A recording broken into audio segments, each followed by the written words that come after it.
Hey guys, John McNamara, host. Ron in Vegas. We're talking local sports, business, real estate. If you guys like what you see today, subscribe, follow us on the Ron in Vegas podcast. Today, we got a special guest. Julie Cimarelli, County Manager, President, Fidelity National Title in the house. Well, thank you. Yeah. So happy to be here.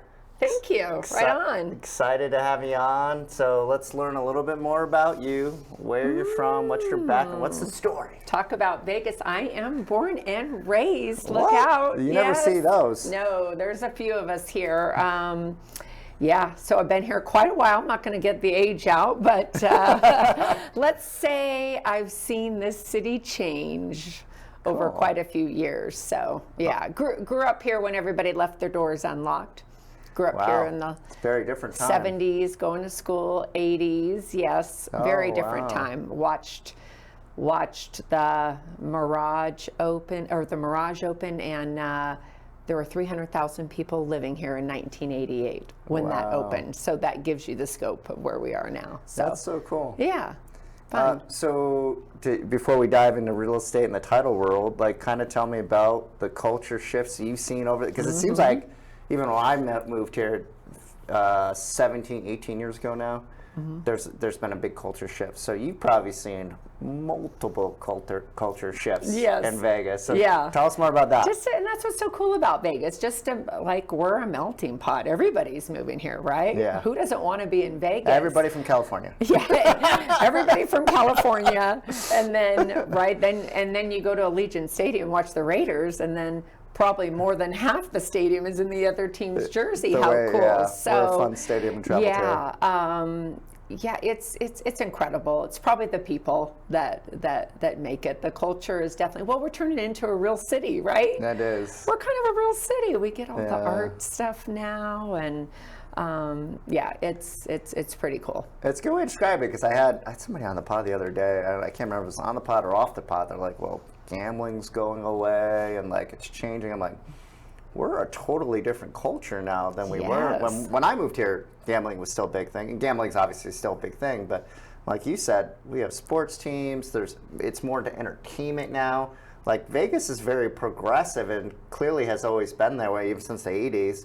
Watching those fun history docs, I love docs on Vegas, because gosh, it's gone through so many changes. But yeah, the city's not going anywhere. They're gonna, like when my dad started in the casino business, 60s, very different stories. Those are some really good stories we could share. Stories. You want those stories. We'll bring him on. You'll love that. So he worked for the mob. Yeah. Basically. Everybody did. Yeah. But I love where, the city kind of rallies around. Now, like years ago, you didn't see families coming here. You didn't see strollers on the strip and the restaurants. I was at Aria a couple weeks ago, and and Cosmo, there's babies out, families coming. It's just it's just a different deal nowadays, right? So you were on the strip? Yeah, I was on the strip. Okay. So this is good, because I've been getting a lot of calls out there that Las Vegas is falling apart. The economy is terrible. Nobody's coming here. Did you see nobody on the strip? Oh boy, I see it packed. Try to get into any restaurant Friday or Saturday night. And is the economy falling apart, or is everybody just extending to live their best life? Right. It's it's funny, because I think also with inflation, people, maybe it's restricted a little bit, but like they just got to bring down the prices a little bit, and people will start coming back out. Yes. Because I came out here, man, you could party all weekend for $100, and now you can't have like 2 drinks without $100. It's pricey. I think a drink was $28. Yep. Or 38, for the specials. So I think it has more to do with that than, absolutely. I wouldn't say it's even inflation, because the casinos have made their money. They have this thing locked up. They just, hey, if people are willing to spend it, why not charge it? Yes, absolutely. So. And we're kind of spoiled here, right, with the restaurants, the food that we have right here in our backyard. If you want to go, you don't have to travel. You don't have to go to New York, San Francisco. You don't have to go travel to go to some of the best restaurants. I know. We have them right here, so. It's true. And when you live here, you don't go to the Strip. No. So it's like a different world, because a lot of people, I've been getting a lot of calls, especially last month, like, hey, how's the real estate economy? Like, because they're really concerned about the Strip and everything they're hearing on news. I'm like, people that live here don't really go to the Strip, Yeah. and it's not a big part of it doesn't really affect our real estate economy. Yeah, it's got to be a special event or show, right? You get up there for something a few times a year, but otherwise we stick to our Summerlin, Green Valley, right? Oh, we yeah, stick to our little Anything areas. over 15 minutes. Yeah, we're It's a chore. spoiled. We wouldn't make it in California with all the... no. We are turning to California, but Yes. a little bit. But. Yeah. Yeah. So how'd you get into, I want to hear the background story. So how'd you get into title? Because I know you've been doing it for a while. Yes. Bennett Fidelity, I'll be celebrating my 27th year next month. So that's Congratulations. crazy. And happy birthday, by the way, too. Oh, thank you. Yeah. Gosh, Big month. You know, I wanted to be a newscaster when I was going to UNLV. I'm born and raised here. I wanted to deliver the news. Go figure. And then I graduated, and I think I had to go start, I think it was $5 an hour in the very early 90s. So I was like, had a little part-time gig at a title company and working for a real estate agent. I'll kind of back up because I was one of those, I had 3 jobs at once, literally. Okay. Yeah. I was just So typical real estate agent. Yes, I was working part-time for a real estate agent, answering phones for a title company. I think I worked at a bakery at Vaughn's on the weekend, working as a camp counselor, helping. I just was doing anything, I was just wanted to, You're motivated. Yeah, and pay for, and putting myself through school and everything. So, yeah, that's good. and then it kind of just fell into, well, I like this, and I think I want to be one of those escrow officers. That looks, it's just like, I think I want to do that. So, kind of that's on the job training. So a lot of women that are in escrow officers, they, maybe you don't even go to college, you just kind of fall into that. Did the escrow side of it for 12 years. Fast forward, then I really liked the sales side. I could sell myself on an escrow desk. So that's how I branched into sales, and then You're natural at it. Yeah. Yeah, I like to talk, probably, right? Well, you bring good energy. That's why I always like about you. Oh, no matter thank you. what, because you go through real estate. We've been working with you guys for a while, and Yeah. there's always hiccups in real estate. But one thing I always like about you is you always bring positive energy, no matter what, and you handle situations very well. So Thank you so much. And that's been that's fun because we get crazy situations, and no real estate transaction, right? It's not always perfect. Yeah. And it's what you do to turn it around. It's how you help the people and come through. So I enjoy that, and probably in the leadership role, actually running a desk, thinking outside the box, knowing title and background issues probably helps me with customers get things done a little bit better. Yeah, So how has been, because you recently, congratulations, now president. So how is, and you've been in leadership for a while, but leadership is such a different skill set, right? Yes. So tell me more about that, like the transition from escrow officer and then getting into leadership. Yes. Like what have you learned? What have the challenges have been? Gotta listen. You have to listen, right? Challenge is very different. Sales, kind of running your own desk, and then sales, just as a real estate agent who's an individual agent that maybe kind of compare and then go run a team, a brokerage, a whole business, right? Yeah. You run a business. You're not just a real estate agent selling houses here and there. So the transition of sales, I was in my own little world. I was just going to keep, well, the sky's the limit in sales, right? Yeah. And then you start thinking about time. What is time and balance work? And then something inside you makes you want to coach others, whether you really thought you wanted to do it or not. It's like, I do want to help others. I've been successful because then they're kind of pushing me, be the sales manager, Julie, be the sales manager. So I'm like, okay, I'll do it. Wish I would have done it sooner because Really?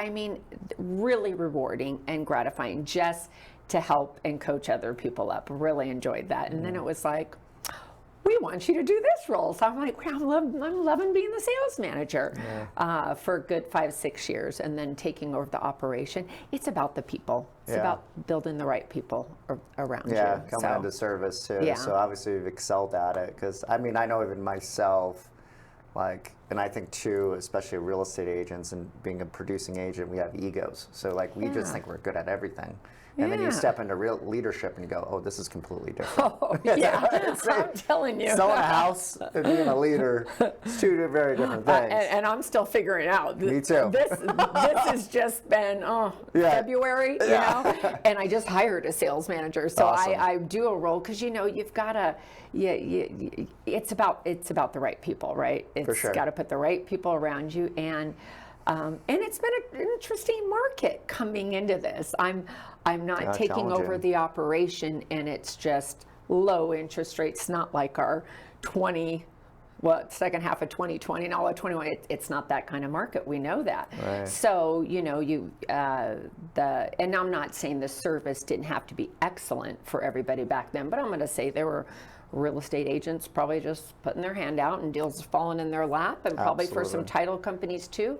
I'd say there's been a lot of transition, and some of those people are out of the business. Yeah. So we have to be even better on our toes now. So it's been an interesting, probably one of the toughest times to transition, but I think that's for the better. I think it's building the right team. Absolutely. Yeah, team and systems, right? Because I know for us, I mean, it's obviously slowed down and we've been still cranking, but to me, and what I tell our team is like, hey, this is the time where we perfect our systems and we get our communication down, and because we are slower, because when the money's coming in, people don't care as much, things kind of fall through the cracks. Yes. So there's like real money time, and then there's like building systems, team members, leader, whatever it looks like too. And you got to do it always at the, you know, always.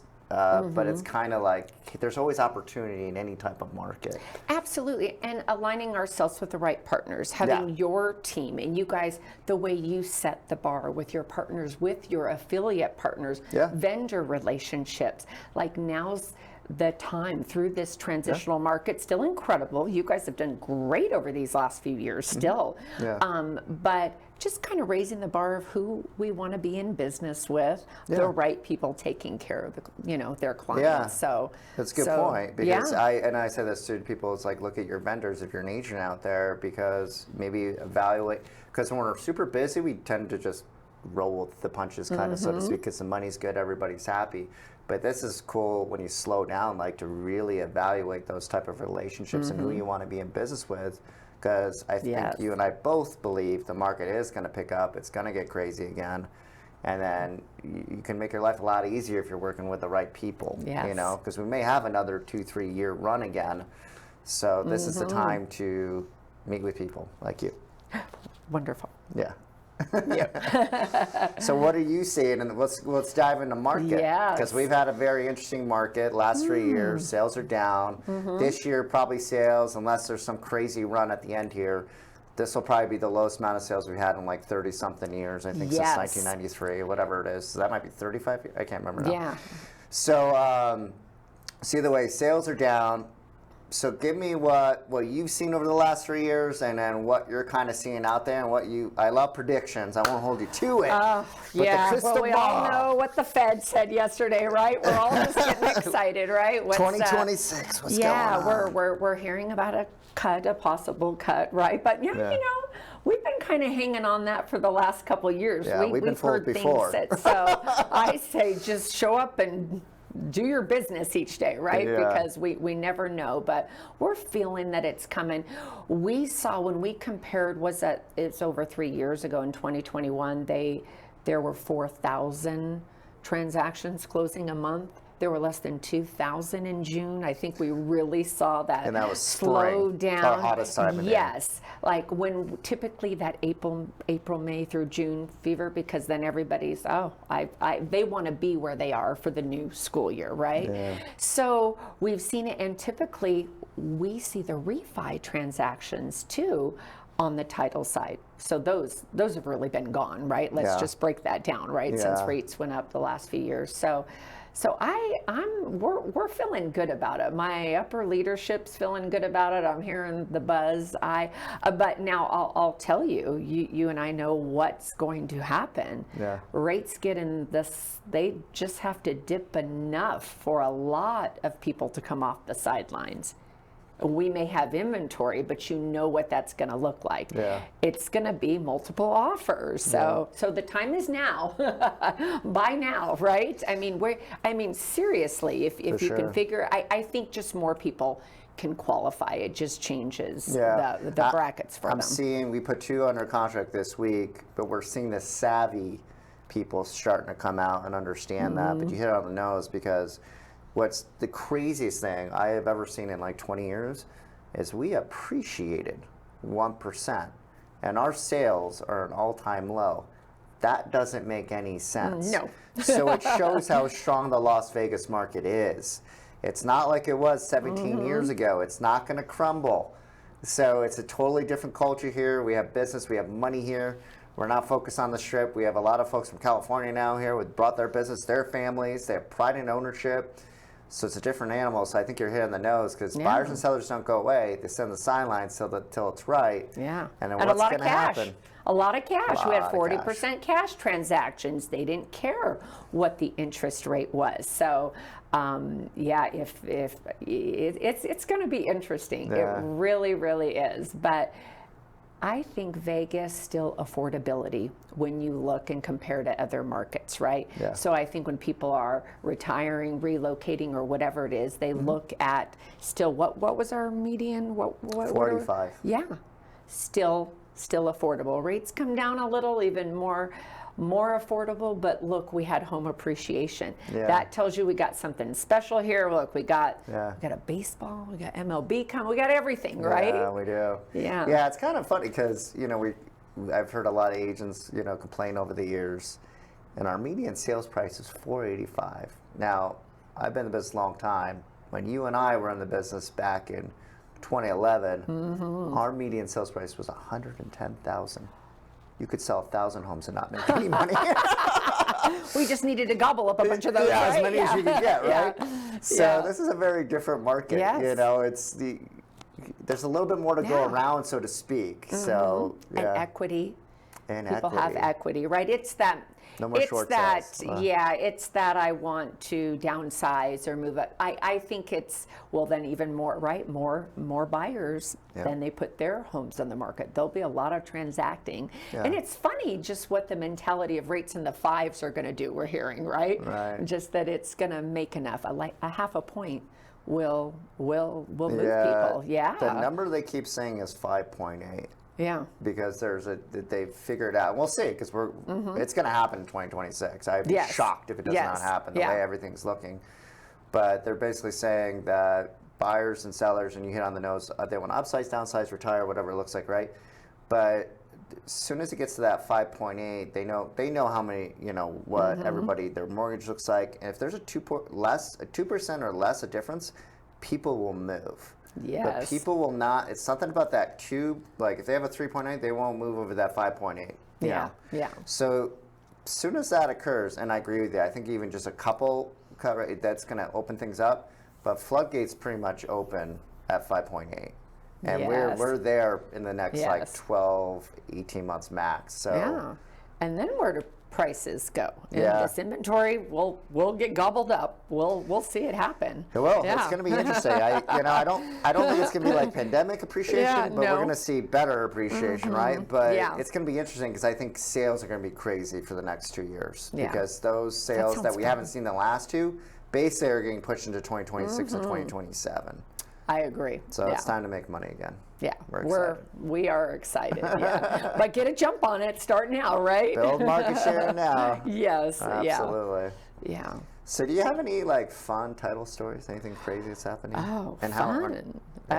Crazy. It's interesting with over the years with them we're just stricter on who our notaries are and licensed and bond. When I think of the things that happened in the late 90s, early 2000s to what happens today, just usually there's still quite a bit of wire fraud. There's still a lot of that's unfortunate.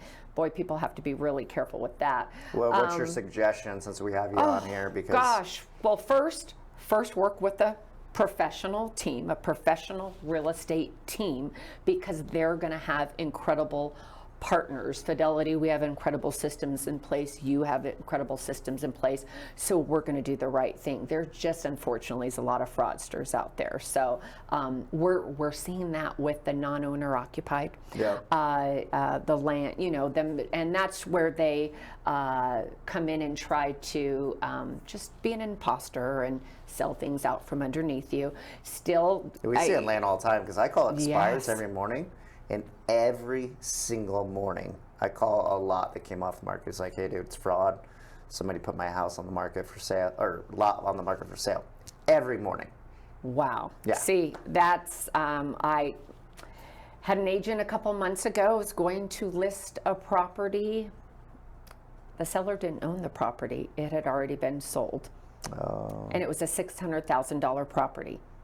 They wanted to sell it now. They were out of, and so we had to kind of go back to this title insurance company. It was a smaller company that probably didn't have systems in place to verify that that was the owner. So very, very concerning because they're going to deal with claims and issues. So unfortunately, there's bad people out there that try and take advantage, and that's going to be in any industry, right? But aligning yourself with the good partners in place to protect. And we do. You know how we safeguard with wire and, you know, call before you wire, talk to the escrow officer. We really try to do hand holding, a lot of verification on the seller side. We're making sure that the seller's the seller. Sometimes people get a little flustered, like, it's me. We're like, hey, we've had instances where it's not you. Yeah. And just one thing I would recommend out there too, always have a small, even if, because we see a lot of folks that pay off their properties, at bare minimum have it in a trust. And if you don't want to put in a trust, keep a mortgage on it at all times, because fraud is very difficult in that sense. Yes. So just great advice. Yeah. So, but if your lot, you usually don't have financing on a lot, get that in a trust so you don't have to be concerned with that. So that super protects you. And then I've been hearing too, because property's in a trust, make sure your insurance company is aligned with the trust, right? I think that's what we saw with the fires in California. Properties were in a trust, but now when they're trying to file these claims, they didn't have their insurance policy. So I would say probably a good tip, pick up the phone and talk to your insurance agent on your property, make sure everything is in line should, if anything happens. So that's good advice. Crazy stories. It's usually family members doing something to another family member. I've seen it too many times. Yeah, which is over the years, and being an escrow officer, I mean, we've had there's been where it's been bad things where, you know, like trying to have the girlfriend sign for the wife. The wife might be not with us anymore. Literally, she might be buried somewhere. And like trying to sell, like crazy stuff like that in the late 90s to just, it's funny, we see anything and everything. We see somebody selling a property and tenants are in the property. And then, oops, the cat jumps on the stove when the tenant's out, and there's a pizza box, and he hits the little ignition, the cat does, and there's a fire, and everybody thinks it's closing the next week, but the property. So it, you know, you just never know what's going to happen during escrow. Sure. So we hear some crazy things. I'll see it a couple times a year, and I don't disclose information. I don't care if you're somebody's, unless my seller gives me permission. I do not give out information, but once or twice a year, it's always a family, hey, when is it closing? You know, I don't give out that information. It's funny when people start selling the house, family members come out of the woodworks for some reason. We see that all the time, so don't give that information out. It's good, because you're one of the good ones, right? Appreciate it. So anything cool coming up with Fidelity here in the near future? Oh, gosh. What are your guys' goals as a company? Great question, because Fidelity is really, we're just really have stepped on the gas with the technology and the systems. And what we're able to do for our escrow teams, where they can just be in front of the customer more because we're working behind the scenes for them with all the technology. I kind of compare it, as I'm talking to escrow officers and sales to join our team, I compare it to like a a Blockbuster, Netflix different. Just the way we're transacting, Cool. transacting for the future, That's huge. and just keeping the client safe and making it easier. Escrow's a tough deal, but It is. yeah. So the technology for our clients, our systems for Yeah. our partners, just to help them grow their business, help the consumers interact with us. Everybody's on their phone.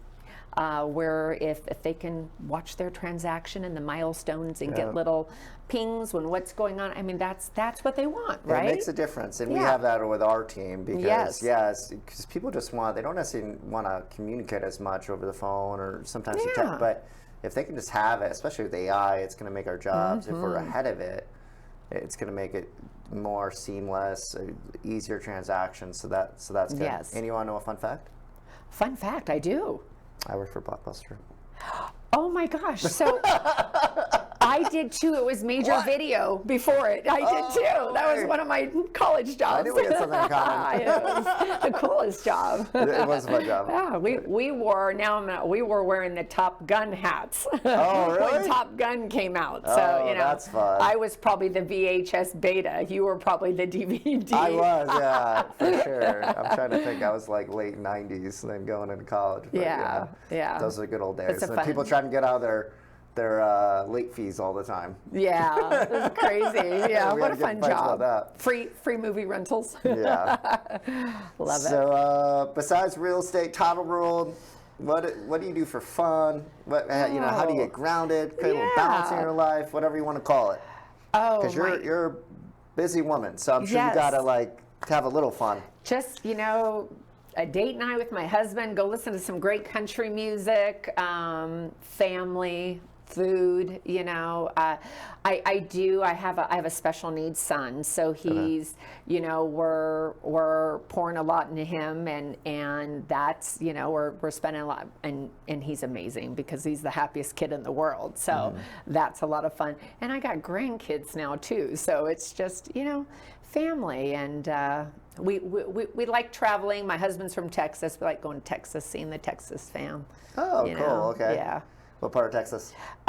It's Horseshoe Bay area, Lake LBJ. Oh yeah, I think Yeah, I think you it's told me about pretty this. cool. So yeah, check that out. Awesome. Okay. Do you have any personal goals for yourself in the future? Oh wow. I you're am so crushing it. excited. Yeah. Well, in building this operation, we're with everything in the last 3 years and the changes, just getting some great talent over on the team, growing the sales team. We just brought on 3 new sales execs in the last week and a Wow, half. so you guys are ramping We've up. got incredible escrow talent joining us. So just, it's a challenge, right? Yeah. Taking over a new role, and I think you're kind of like this too. You just don't want to do it halfway. No. You just want to. So this being a new role, I just want. I probably want to make everybody happy too much, right? Same way. I just envisioned a great culture, great team, and growing something really special. That's helping our exciting. helping our clients. So it's fun. So yeah. if you're an agent out there and they're considering potentially aligning a relationship with you or using you guys in the future, what would you say?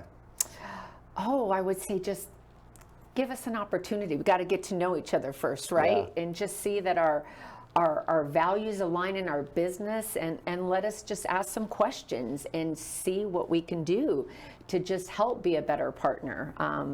Just want to build the relationship and get to know them. I'm excited. There's so much value, but it's got to fit on both sides, right? For sure. Yeah. Yeah, because at the end of the day, I mean, business has to work, but also do you get along with the person? Do you like Yes. the person, Yeah, like we have fun with Yeah, your we team. have fun. Yeah, we have fun. We go to happy Yeah. hour, we talk shop or whatever. Yes. But we like each other. 'Cause Yes. It's the worst when you don't like somebody. Yes. They might be great at business, but you're like, got to call him again. Yeah.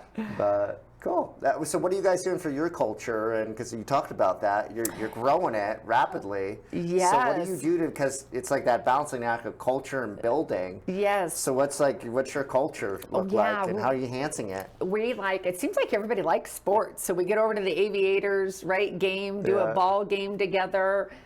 It's funny, everybody likes happy hours too right now. And we're kind of just planning some fun kind of little get-together events, just trying to really share a little time outside of the office, right? Yeah. Because we spend and get to know everybody's families, and that's good. Bond. Yeah, just have things where the kids can come to too. So we're kind of looking at. I might bounce some ideas off you of things we could do this fall and stuff together. So cool. yeah, Well, I'm looking forward. So we're going to wrap this pod up. Julie, I want to thank you for being on. If you're an agent out there, hit her up. They got a great culture, great team to work with. And also, if you're looking to buy or sell too, great title company. So, Julie, thank you. Thank you. This is Run Vegas. Take care of yourselves today.